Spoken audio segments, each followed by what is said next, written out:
ढाका में पुलिस से भिड़ गए उपद्रवी। ढाका से तस्वीरें लगातार सामने आ रही हैं। पुलिस ने उपद्रवियों को खदेड़ा है। कई जगह पुलिस उपद्रवियों में झड़प भी हुई है। देखिए ये तस्वीरें देखिए, कई जगह टायरों को फूंक दिया गया, कई गाड़ियों को फूंका गया है और यहाँ पर पुलिस और उपद्रवियों में झड़प हो रही है। জরুরি অবস্থায় এয়ার অ্যাম্বুলেন্সে করে নেওয়া হয় সিঙ্গাপুরে আরো উন্নত চলবেন পরিস্থিতি। ডেইলি স্টারের সামনে और ऐसा लग रहा है कि मोहम्मद यूनुस की सरकार में जिहादियों को खुली छूट दे दी गई है। बांग्लादेशी डेली स्टार के ऑफिस में भी आगजनी की गई। उपद्रवियों ने अखबार के दफ्तर को जला डाला। कई मीडिया संस्थान इस बार इन दंगाइयों के निशाने पर रहे। पुलिस टीम के सामने दफ्तर को आग लगाई गई और पुलिस की टीमें कुछ नहीं कर पाई। ये इस वक्त हालात हैं, मतलब पूरी तरह से लॉलेसनेस इस वक्त बांग्लादेश में नजर आ रही है। उपद्रवी, दंगाई, कट्टरपंथी जो चाह रहे हैं वो करते नजर आ रहे हैं। कैसे आप देखिए, मीडिया दफ्तर को भी निशाना बनाया गया है। डेली स्टार के ऑफिस को भी जला डाला उपद्रवियों ने। यह मीडिया पर भी टारगेट है। मीडिया ऑफिस, डेली स्टार के ऑफिस में आग का नया वीडियो भी आ गया है। आग की लपटों से पूरा ऑफिस, डेली स्टार का ऑफिस घिरता हुआ दिख रहा है। देखिए ये ऑफिस है डेली स्टार का।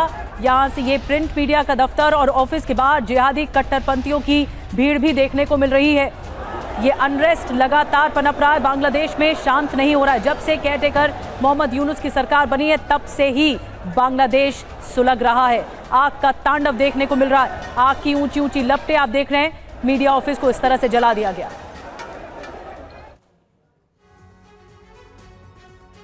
और ढाका की सड़कों पर हो गया है जिहादियों का कब्जा। पूरे ढाका में जगह जगह आगजनी की जा रही है। तस्वीरें सामने आ रही हैं। पूरे ढाका में जमकर तोड़फोड़ की है। दंगाइयों ने तत्काल आपातकाल घोषित करने की मांग की जा रही है। हालात कैसे हैं ढाका की सड़कों पर? कैसा कोहराम बरपा है? कट्टरपंथी कैसे तांडव मचा रहे हैं ये आप तस्वीरों में देखिए जरा।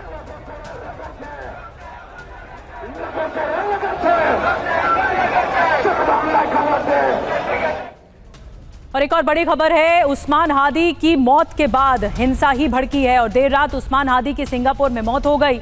हादी की मौत के बाद बांग्लादेश में हिंसा और ज्यादा भड़क गई है। 12 दिसंबर को उस्मान हादी पर हमला हुआ था, सिर में गोली लगी थी। चुनाव प्रचार के दौरान गोली मार दी गई थी। उसके बाद से ही अब सिंगापुर से शव लाया जाएगा बांग्लादेश। लेकिन उस्मान हादी एक बड़े नेता रहे और इनकी मौत के बाद ये गुस्सा भड़का है बांग्लादेश में समर्थकों का।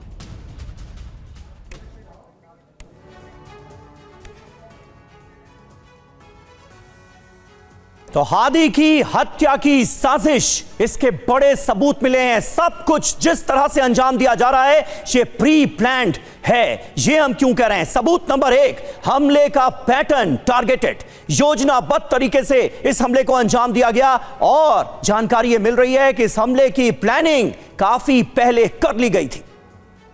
सबूत नंबर 2, इलाज के दौरान जानबूझकर देरी की गई, दबाव की ओर इशारा कर रही है ये बात।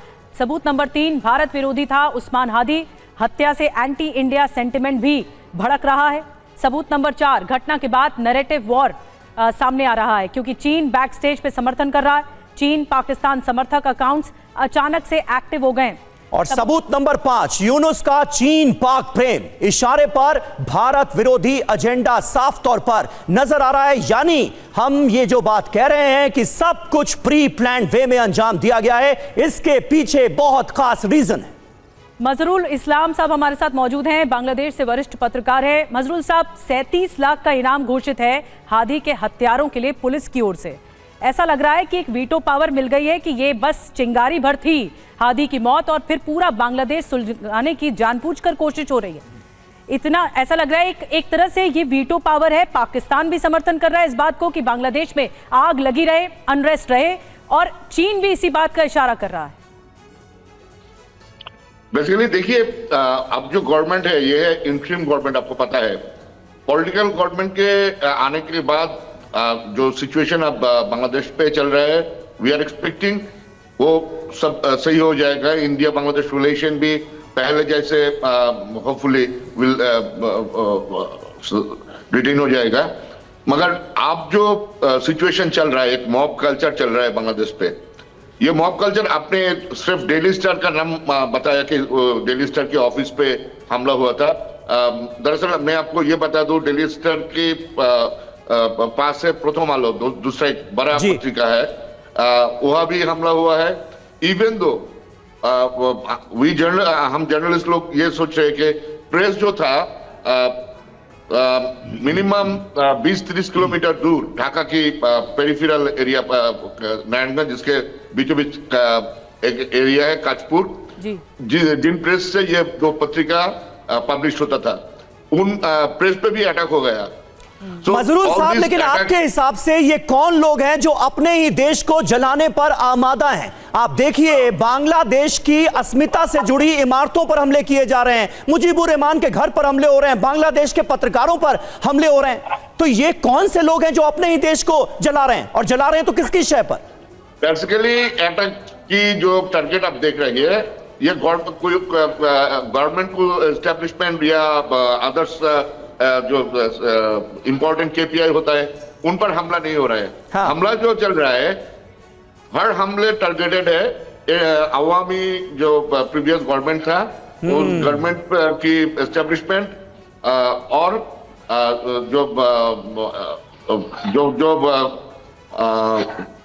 आप कह रहे हैं शेख हसीना की पार्टी आवामी लीग के समर्थकों पर हमले हो रहे हैं, उनके नेताओं पर हमले हो रहे हैं, उनकी सरकार में जो जो मंत्री थे उन पर हमले हो रहे हैं, लेकिन मीडिया पर भी हमले हो रहे हैं। मैं आता हूं आपके पास। ढाका में कट्टरपंथियों ने 32 जगहों पर आग लगाई है, 32 जगहों पर। राजशाही में भी व्यावसायिक प्रतिष्ठानों पर हमले हुए हैं। सिलहट में भी जिहादियों ने कई जगहों पर आग लगा दी, जमकर हमले हुए हैं और जगह जगह आगजनी की गई है। तस्वीरें आप देखिए, राजशाही में भी कई व्यावसायिक प्रतिष्ठान हैं जिन्हें आग के हवाले कर दिया जिहादियों ने। तो सिलहट से तस्वीरें आपको दिखा रहे हैं। ढाका में कट्टरपंथियों ने 32 जगहों पर आग लगा दी है, उसमें सिलहट भी शामिल है, राजशाही भी शामिल है। व्यावसायिक प्रतिष्ठानों पर आग लगा दी गई है। बहुत ज्यादा नुकसान किया जा रहा है, खास करके सरकारी संपत्तियों को नुकसान किया जा रहा है, बड़ी बड़ी इमारतों को नुकसान पहुंचाया जा रहा है उपद्रवियों की तरफ से।